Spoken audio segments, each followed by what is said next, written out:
இந்த வீடியோவை பார்த்துக்கிட்டு இருக்கக்கூடிய நீங்கள் ஒன்று படிச்சுக்கிட்டு இருக்கலாம், இல்லை அப்படின்னா வேலையில் இருக்கலாம், இல்லை அப்படின்னா சொந்தமாக பிஸ்னஸ் பண்ணிகிட்டு இருக்கலாம். ஸோ எப்படி இருந்தாலும் நம்ம ஏன் படிக்கணும் அப்படிங்கிற ஒரு கேள்வி நீங்கள் என்றைக்காவது உங்களுக்குள்ளே கேட்டிருக்கீங்களா? ஸோ கேட்கல அப்படின்னா இந்த வீடியோவை ஃபுல்லாக பாருங்கள். ஸோ இந்த வீடியோவில் நம்ம எதுக்காக படிக்கிறோம் அப்படிங்கிறத தெளிவாக சொல்லியிருக்கிறேன். நம்ம அதை அண்டர்ஸ்டாண்ட் பண்ணியிருக்கிறோம் அப்படிங்கிறதையும் நான் தெளிவாக சொல்லியிருக்கிறேன். வீடியோவை ஸ்கிப் பண்ணாமல் கடைசி வரைக்கும் பாருங்கள். இப்போ ஒருத்தர் படித்து முடிச்சுட்டு ஒரு நல்ல வேலையில் இருக்காருன்னு எடுத்துக்கலாம். அப்படி அவர்கிட்ட போய் நீங்கள் கேட்கும்போது கண்டிப்பாக அவர் நான் படித்ததுக்கும் வேலைக்கும் சம்மந்தமே இல்லை அப்படிங்கிற மாதிரி தான் பதில் சொல்லுவார். ஸோ இப்போ நீங்கள் ஒன்று அண்டர்ஸ்டாண்ட் பண்ணிக்கணும், நம்ம படிக்கிறதுக்கும் வேலைக்கும் சம்மந்தமே கிடையாது. நீங்கள் படிச்சுக்கிட்டு இருந்தாலும் சரி, படித்து முடிச்சிருந்தாலும் சரி, ஏதாவது ஒரு ஸ்பெஷலைசேஷன் எடுத்து நீங்கள் படிச்சிருப்பீங்க. இப்போ நீங்கள் ஆர்ட்ஸ் அண்ட் சயின்ஸில் ஃபிசிக்ஸு, மேக்ஸு இந்த மாதிரி ஏதாவது ஒரு படிச்சிருக்கலாம்.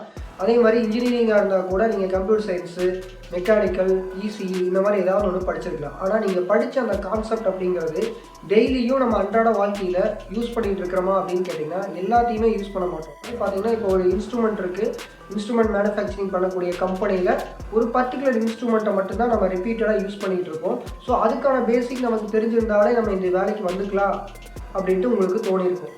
சில நேரங்களில் பார்த்தீங்கன்னா அந்த வாய்ப்புமே இல்லாமல் இருக்கும். ஸோ இப்போ நீங்கள் படிக்கிறதுக்கும் வேலைக்கு போகிறதுக்கும் பார்த்தீங்கன்னா என்றைக்குமே சம்மந்தம் கிடையாது. சரிப்பா, அப்புறம் எதுக்கு நம்ம படிக்கணும் அப்படிங்கிற கேள்வியை நீங்கள் கேட்கலாம். எதுக்கு நம்ம படிக்கணும் அப்படின்னு பார்த்தீங்கன்னா நம்மளோட நாலேஜை நம்ம வளர்த்திக்கிறதுக்காக தான் நம்ம படிக்கணும்.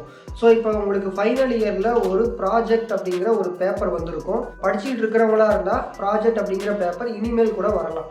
ஸோ அந்த ப்ராஜெக்டில் பார்த்தீங்கன்னா நீங்கள் என்ன கான்செப்டை இது வரைக்கும் படிச்சிருக்கீங்க, அதை நீங்கள் ஏதாவது ஒரு விஷயத்தில் அப்ளை பண்ணி ஒரு புது இனோவேஷனையும் இல்லை வேறு ஏதாவது கண்டுபிடிச்சதில் நீங்கள் ஒரு சின்ன மாடிஃபிகேஷன் பண்ணி அந்த ப்ராஜெக்டை கம்ப்ளீட் பண்ணணும். ஸோ இந்த ப்ராஜெக்ட் எதுக்காக வச்சுருக்காங்க அப்படின்னு பார்த்தீங்கன்னா நமக்கு என்ன நாலேஜ் தெரியுது, நமக்கு என்ன இன்ட்ரெஸ்டாக இருக்குது, அதில் நம்மளோட நாலேஜை நம்ம அப்ளை பண்ணி வேறு ஏதாவது ஒரு புதிய இனோவேஷனையோ இல்லை மாடிஃபிகேஷனையோ நம்ம பண்ணுறது தான் இந்த ப்ராஜெக்டோட நோக்கம். ஆனால் நம்ம எல்லோரும் என்ன நினச்சிக்கிறோம் அப்படின்னு பார்த்தீங்கன்னா அது ஒரு ஜஸ்ட் ஒரு பேப்பர் மாதிரி நம்ம எடுத்துக்கிட்டு அதை கடந்து வந்துடுறோம். ஆனால் உண்மையிலேயே நீங்கள் ஒரு நல்ல ப்ராஜெக்ட் செய்கிறீங்க அப்படின்னா அந்த ப்ராஜெக்ட் மூலமாக நீங்கள் ஒரு பிஸ்னஸ் மேன் ஆகலாம், இல்லை அப்படின்னா அது மூலமாக நீங்கள் ஒரு நல்ல வேலைக்கு போகலாம். இப்போ நீங்கள் ஒரு நல்ல வேலையில் இருக்கிறீங்கன்னு எடுத்துக்கலாம். அப்படி இருக்கும்போது நீங்கள் படித்த பாஸ்கல் லாவோ இல்லை வேறு ஏதாவது ஓம்ஸ் லாவோ இதெல்லாம் நீங்கள் அந்த இடத்துல டெய்லியுமே யூஸ் பண்ணிகிட்டு இருக்க மாட்டீங்க. அப்புறம் எதுக்கு நம்ம இதெல்லாம் படிக்கணும் அப்படின்னு கேட்டிங்கன்னா ஒரு பர்டிகுலர் சுச்சுவேஷனில் க்ரியேட் ஆகக்கூடிய அந்த ப்ராப்ளமை அனலைஸ் பண்ணணும். அதுக்கு கிரிட்டிக்கல் திங்கிங் வேணும். அதுக்கப்புறம் பார்த்திங்கன்னா டிசிஷன் மேக்கிங் பண்ணணும். இது எல்லாத்துக்கும் நம்ம என்ன பண்ணணும் அப்படின்னா நாலேஜ் இருக்கணும். அந்த நாலேஜை நம்ம கெயின் பண்ணுறதுக்கு தான் நம்ம படிச்சுக்கிட்டு இருக்கிறோம். இப்போ நம்மளோட அப்பா அம்மா பார்த்தீங்கன்னா ஏதாவது ஒரு தொழில் செஞ்சுட்டு இருக்கலாம். அதில் நீங்கள் படித்த விஷயத்தை நீங்கள் அப்ளை பண்ணலாம். ஒரு 2 வீலர் ரிப்பேர் பண்ணுறது உங்களுக்கு ரொம்ப பிடிச்சிருக்குது அப்படின்னா நீங்கள் என்ன பண்ணலாம் அப்படின்னா அதுக்கான ஸ்கில்ஸை டெவலப் பண்ணியிருக்கலாம். அப்படி டெவலப் பண்ணீங்க அப்படின்னா நீங்கள் என்ன பண்ண முடியும், அதில் ஒரு பெரிய ஆளாக வர முடியும். படிக்கிறது எல்லாமே பார்த்தீங்கன்னா இந்த மாதிரி ஏதாவது ஒரு ப்ராப்ளம் சால்விங்கோ இல்லை நம்ம வளர்கிறதுக்கு அந்த நாலேஜை ஏதாவது ஒரு இடத்துல நம்ம அப்ளை பண்ணுறதுக்காகவோ இருக்கும். ஸோ அது தெரியாமல் நம்ம என்ன பண்ணிகிட்டு இருக்கோம் அப்படின்னா நம்ம இனிமேல் வேலை செய்கிறதுக்கு இதெல்லாம் வரப்போகுது, இதெல்லாம் நமக்கு தெரிஞ்சிருந்தா தான் நம்ம வேலைக்கு போக முடியும் அப்படின்னு நினச்சிக்கிட்டு நம்ம படிச்சுக்கிட்டு இருக்கிறோம். அதனால தான் நிறைய பேர் ஃபெயில் ஆகுறாங்க. அதாவது நம்ம படித்து முடித்ததுக்கப்புறம் அந்த புக்கை நீங்கள் திருப்பி பார்த்தீங்க அப்படின்னா ஆனால் இவ்வளவு ஈஸியாக இருக்குது, இதை நம்ம ஏன் இவ்வளவு லோ மார்க்ஸில் நம்ம பாஸ் பண்ணோம் அப்படிங்கிற உண்மை உங்களுக்கு புரியும். பொதுவாக பார்த்தீங்கன்னா ஒரு வேலைக்கு போகிறதுக்கு நீங்கள் வாங்கியிருக்கக்கூடிய அந்த டிகிரி இல்லைன்னா அந்த ஹார்ட் ஸ்கில் அப்படிங்கிறது பார்த்தீங்கன்னா ஒரு டிக்கெட்டு தான். ஸோ நீங்கள் ஒரு வேலைக்கு போகணும் அப்படின்னா அதில் நிறைய ஃபில்டர் பண்ணணும் இல்லையா? இப்போ ஒரு வேலை இருக்குது அப்படின்னு சொன்னால் 1000 பேர் வருவாங்க.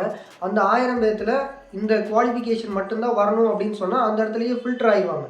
ஸோ ஒவ்வொரு வேலைக்கும் ஒரு குவாலிஃபிகேஷன் செட் பண்ணுறதுக்கான காரணம் என்ன அப்படின்னு பார்த்தீங்கன்னா நம்மளை ஃபில்டர் பண்ணுறதுக்காகத்தான் தவிர நமக்கு இந்த வேலைக்கு இவர் தான் ஷூட் ஆவாங்க அப்படிங்கிறதெல்லாம் கிடையாது.